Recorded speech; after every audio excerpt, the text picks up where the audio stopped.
আমি অর্পণ নায়ক, আমি ফিশমঙ্গাসের হয়ে কাজ করি। আজকে আমি আপনাকে দুটো বিষয় সম্বন্ধে একটু জানার চেষ্টা করব।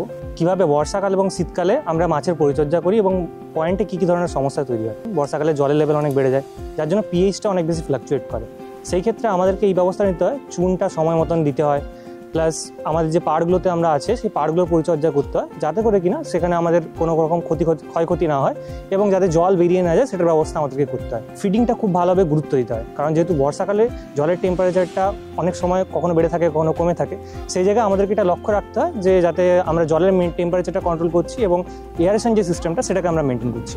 ঠিক এমনভাবে শীতকালটাতে যেটা সমস্ত চাষিদের যে সমস্যাটা হয়ে থাকে সেটা হচ্ছে অত্যাধিক টেম্পারেচারটা কমে যাওয়ার জন্য মাছের গ্রোথ অনেক স্লো হয়ে যায়। সেই ক্ষেত্রে আমরা যেটা ফর্মুলেটেড ফিড হয় সেটা নিতে পারি, ব্যালেন্স ডায়েট ইউজ করতে পারি, বিভিন্ন ভিটামিনস মিনারেলস এগুলো ফিডের মধ্যে ব্যবহার করতে পারি মাছের সুষম গ্রোথ মেনটেন রাখার জন্য। আজকের এই কালচারে আমরা কীভাবে মাছের গ্রোথটাকে মেনলি মেনটেন করছি, সেই ক্ষেত্রে আমরা দেখুন যেমন ফর্মুলেটেড ফিড যেগুলো হয়, যেক্ষেত্রে আমাদের অনেকগুলো প্রোটিন যে সোর্সেস, অ্যামাইনো অ্যাসিডের গ্রুপের সোর্সেসগুলো যেগুলো আমরা পাই না সাধারণ খাদ্যের মধ্যে, সেগুলোকে আমরা আমাদের খাবারের মধ্যে যোগান দিই।